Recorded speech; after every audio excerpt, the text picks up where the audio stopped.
ඔව් දැන් මට අහන්න ලැබුණා මේ සාමාන්‍ය වීදුරු වර්ගවලට වැඩිය ශක්තිමත් බවින් වැඩි එහෙමත් නැත්නම් ආරක්ෂාකාරී බවින් වැඩි වීදුරු වර්ගයක් තමයි මේ ටෙම්පර්ඩ් ග්ලාස් කියලා කියන්නේ.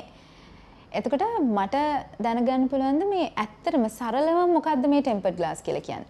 සරලවම මේ ගැන පැහැදිලි කරොත් ටෙම්පර්ඩ් එහෙම නැත්නම් ටෆන් ග්ලාස් කියන්නේ සාමාන්‍ය ග්ලාස් එක සසඳනකොට එහි ශක්තිය වැඩි කිරීම සඳහා කන්ට්‍රෝල් තර්මල් හා මැකැනිකල් ක්‍රියාවලියක් මගින් සකසන ලද ආරක්ෂිත වීදුරු වර්ගයකට.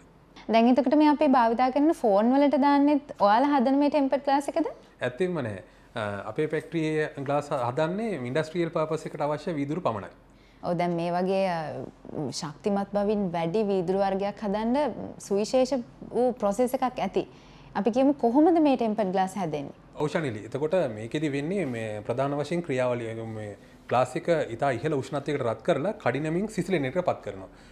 මේකෙදි ක්‍රියාවලියන් දෙකක් තියෙනවා heating and quenching කියලා. එතකොට heating ක්‍රියාවලියේදී වෙන්නේ සෙල්සියස් අංශක 600ට වගේ ඉතා ඉහළ උෂ්ණත්වයකට ග්ලාස් එක රත් කරනවා. ඊට පස්සේ quenching ක්‍රියාවලියේදී කඩිනමින් එක සිසිලෙනට පත් කරනවා. මෙන්න මේ ක්‍රියාවලියන් දෙක තුල තමයි මේ වීදුරු හැදෙන්න පටන් ගන්නේ.